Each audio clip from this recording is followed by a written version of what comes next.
কেমফার্মা একাডেমির একটা নতুন ভিডিওতে সবাইকে ওয়েলকাম করছি। আজকে যে টপিকটা নিয়ে আমি ডিসকাস করবো, টপিকটার নাম হলো quantum computing in drug design. যারা আমাকে এই চ্যানেলে নতুন শুনছো, চ্যানেলটা সাবস্ক্রাইব করে নিও। যদি ভিডিওটা ভালো লাগে লাইক করবে, যদি ভিডিওটা খারাপ লাগে ডিসলাইক করবে। তো কোয়ান্টাম কম্পিউটিং জানার আগে যে জিনিসটা আমাদের প্রথম জানতে হবে সেটা হলো ক্লাসিক্যাল কম্পিউটার যেগুলো আমরা এখন নর্মালি ইউজ করি, সেই কম্পিউটারের সাথে কোয়ান্টাম কম্পিউটারের কি ডিফারেন্স। তো ক্লাসিক্যাল যে কম্পিউটার, সেই ক্লাসিক্যাল কম্পিউটার যে সিস্টেমে কাজ করে সেটাকে বলা হয় বিট বিট সিস্টেমে কাজ করে। আর কোয়ান্টাম কম্পিউটার যে সিস্টেমে কাজ করে সেটা হচ্ছে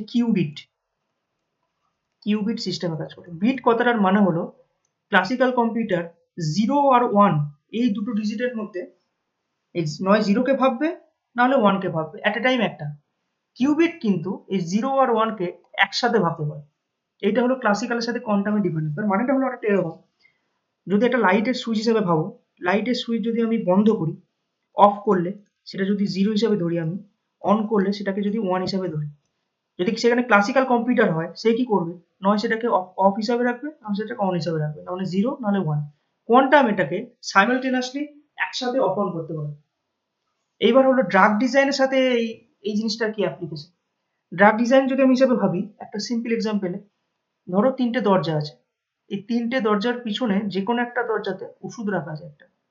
যদি আমি সেখানে ক্লাসিক্যাল কম্পিউটারকে ইউজ করে সেই ওষুধটাকে খোঁজার চেষ্টা করি যে কোন দরজার পিছনে আছে, তাহলে ক্লাসিক্যাল কম্পিউটার কি করবে, প্রতিটা দরজাকে একবার একবার করে খুলে দেখবে যে কোন দরজার পিছনে আছে। প্রথমে প্রথম দরজাটাকে খুলবে, তারপর সেকেন্ডটাকে খুলবে, তারপর থার্ডটাকে খুলবে। কোয়ান্টাম কম্পিউটার কি করবে, 3টে দরজার কি সাইমালটেনিয়াসলি একসাথে পরীক্ষা করে দেখবে যে কোন দরজার পিছনে ওষুধটা আছে। তার মানে টাইম কম লাগছে। এটা হলো ক্লাসিক্যালের সাথে কোয়ান্টামের ডিফারেন্স। আর ক্লাসিক্যালের লিমিটেশন হচ্ছে ওই জায়গায় যে অ্যাট এ টাইম একটা।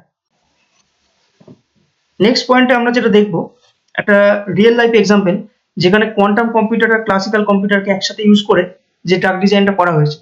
তো সেইটার নাম হচ্ছে ক্র্যাশ ইনহিবিটর। এটা হলো প্রথম একটা এফডিএ অ্যাপ্রুভড ড্রাগ যেটা লাং ক্যান্সারকে ঠিক করার জন্য ইউজ করা হচ্ছে। সেইটা কিভাবে কোয়ান্টাম কম্পিউটারকে ইউজ করে এলো এবং সেই অ্যাপ্রোচটা কিভাবে নিল সেটাই আমরা এখানে ডিসকাস করবো। তো ক্র্যাশ এই কথাটার মানে হচ্ছে কে ফর ক্রিস্টেন। ক্রিস্টেন হচ্ছে ল্যাবটার নাম, যে ল্যাবে এটাকে এক্সপেরিমেন্ট করা হয়। আর ফর হচ্ছে র্যাট, যে র্যাটের উপর এটা প্রথম দেখা হয়। এস ফর হচ্ছে সার্কোমা। আচ্ছা, সার্কোমা আর কার্সিনোমা এই দুটো টার্ম ক্যান্সারের সাথে রিলেটেড। তো সার্কোমা জিনিসটা কি আর কার্সিনোমা জিনিসটা কি?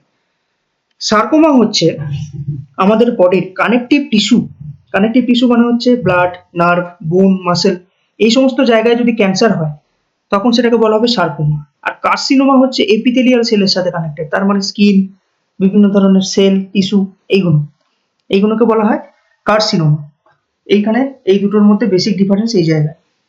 এইবার এই ক্র্যাশ ইনহিবিটর কিভাবে এলো।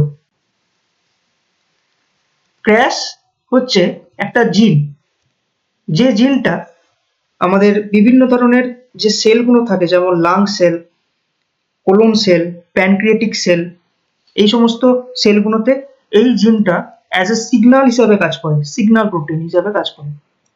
যদি এই জিনটার মিউটেশন হয় তখন এই লাং সেল, কোলন সেল বা প্যানক্রিয়েটিক সেলের মধ্যে ক্যান্সারের ডেভেলপমেন্ট হয়ে থাকে।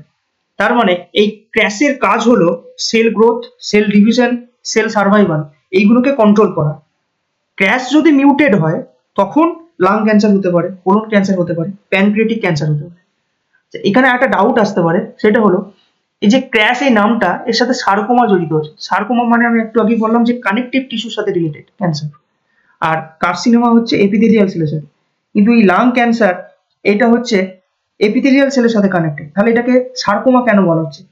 এই ক্র্যাশ নামটা সাথে এর যে সাইট অফ অ্যাকশন এর কিন্তু কোনো সম্পর্ক নেই। এবার আমরা নেক্সট পয়েন্ট যেটায় আসবো সেটা হলো ক্র্যাশ ইনহিবিটর ডেভেলপমেন্টে কোয়ান্টাম কম্পিউটারকে কেন ইউজ করা হলো, নর্মাল ক্লাসিক্যাল দিয়ে কেন হলো না। তার কারণ হলো ক্র্যাশ যে জিনটা সেটা দেখা গেছে খুব স্মুথ, ভেরি স্মুথ, এবং এর যে বাইন্ডিং পকেট, এই বাইন্ডিং পকেটও খুব একটা ডিপ না। এবার বাইন্ডিং পকেট যদি ডিপ না হয় তাহলে কি হবে, যখন আমি কোনো ড্রাগ ক্যান্ডিডেটকে বানাবো সেই সেখানে বাইন্ড হতে পারবে না। তাহলে সেখানে যদি বাইন্ডিং এরই জায়গা না থাকে, বাইন্ডিং যদি ডিপ না হয়, তাহলে কোনো ড্রাগ এসে সেখানে ইজিলি বাইন্ড হতে পারবে না। সেই কারণে এই ক্র্যাশ কে বলা হয় আনড্রাগেবল টার্গেট বলা হয়ে থাকে। রিসেন্টলি লক্ষ্য করা যায় যে ক্র্যাশের একটা স্পেশাল মিউটেশন লক্ষ্য করা যায়, সেটার নাম হচ্ছে ক্র্যাশ G12C। এই পার্টিকুলার মিউটেশনটা লক্ষ্য করা যায় লাং ক্যান্সারের